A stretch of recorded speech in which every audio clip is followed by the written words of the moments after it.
Hello friends, welcome back to my channel with Gopinath 48. இன்னைக்கு வந்து நம்ம சேனலில் என்ன வீடியோ பார்க்க போகிறோம் அப்படின்னு பார்த்தீங்கன்னா, ஃபர்ஸ்ட் டைம் நம்ம சேனல் பார்க்குறீங்கன்னா சப்ஸ்கிரைப் பண்ணிக்கோங்க. வீடியோ வந்து ஸ்கிப் பண்ணாமல் பாருங்கள், அப்போ தான் நான் என்ன சொல்கிறேன் அப்படின்றது உங்களுக்கு புரியும். வாங்க வீடியோக்குள்ளே போகலாம். என்ன வீடியோ அப்படின்னு சொல்லிட்டு பார்த்தீங்கன்னா, வெயிலுக்கு நல்லா சில்லுன்னு குழுன்னு எப்படி முல்லாம்பழம் ஜூஸ் போடுறது அப்படின்னு சொல்லிட்டு தான் இன்றைக்கி பார்க்க போகிறோம். வாங்க வீடியோக்குள்ளே போகலாம். 5 கிலோ 100 ரூபா அப்படின்னு சொல்லிட்டு நான் வாங்கியிருந்தேன்.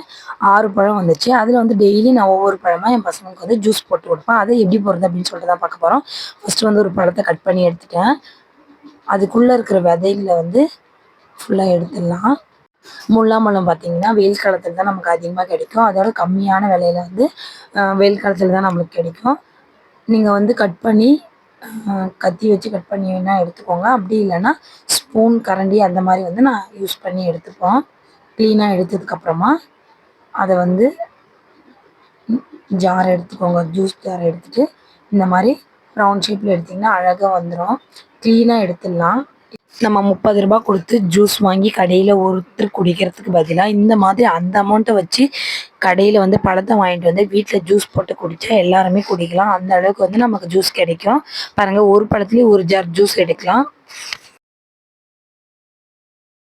இந்த வெயில் காலத்தில் பார்த்தீங்கன்னா குழந்தைங்க வந்து விரும்பி ஜூஸ் குடிப்பாங்க. எங்கள் பசங்களுக்கெல்லாம் நான் டெய்லி ஒவ்வொரு பழமும் போட்டு கொடுத்துட்டே இருப்பேன். ஏன்னா வெயில் அதிகமாக இருக்கிறதுனால கூலிங்காக சாப்பிட்டு அப்படின்னு சொல்லிட்டு. பாருங்கள், இந்த பழத்தையும் நல்லா கட் பண்ணி எடுத்துக்கோங்க. நீங்கள் வந்து கத்தி யூஸ் பண்ணிங்கன்னா நிறைய பழம் வேஸ்ட் ஆகிடும். இந்த மாதிரி ட்ரை பண்ணி பாருங்கள், கண்டிப்பாக சூப்பராக இருக்கும். க்ளீனாக எடுத்துடலாம் எல்லா பழமும்.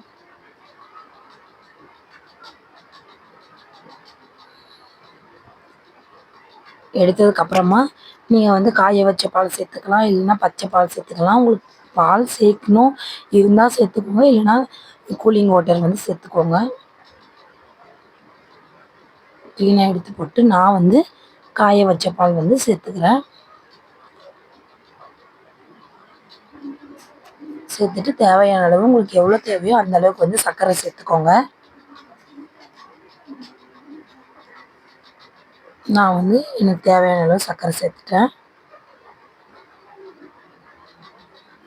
அதுக்கப்புறமா ஐஸ் வாட்டர் இல்லைன்னா ஐஸ் க்யூப் சேர்த்துக்கோங்க. சில்லுன்னு இருக்கும் வெயிலுக்கு. குழந்தைங்க இருக்கிறதுனால நான் வந்து கம்மியாகவே சேர்த்துக்கிட்டேன். அதுக்கப்புறமா ஐஸ் வாட்டர் சேர்த்துக்கிட்டாலும் சரி, இல்லை நார்மல் வாட்டரும் சேர்த்துக்கோங்க. அதுக்கப்புறமா நல்லா நைஸாக அரைச்சி எடுக்கணும். அந்த திப்பி திப்பியாக இருந்தால் நல்லாவே இருக்காது. ஜூஸ் வந்து நைஸாக அரைச்சி எடுக்கணும். ஒரு 3 டைம் போட்டு போட்டு எடுத்தீங்க அப்படின்னா இந்த மாதிரி வந்துடும். பாருங்கள், எனக்கு இந்த கப்பு நிறைய வந்துச்சு.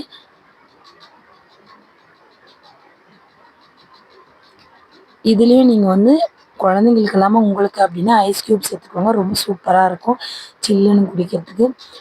ஓகே ஃப்ரெண்ட்ஸ், எங்கள் சேனல் உங்களுக்கு பிடிச்சிருந்தா, எங்கள் வீடியோ உங்களுக்கு பிடிச்சிருந்தா லைக் பண்ணுங்கள், ஷேர் பண்ணுங்கள், கமெண்ட் பண்ணுங்கள். மறக்காமல் சப்ஸ்கிரைப் பண்ணிக்கோங்க. வீடியோ வந்து ஸ்கிப் பண்ணாமல் பார்த்துக்க ரொம்ப தேங்க்ஸ். ஓகே ஃப்ரெண்ட்ஸ், நெக்ஸ்ட் வீடியோவில் பார்க்கலாம். Bye friends.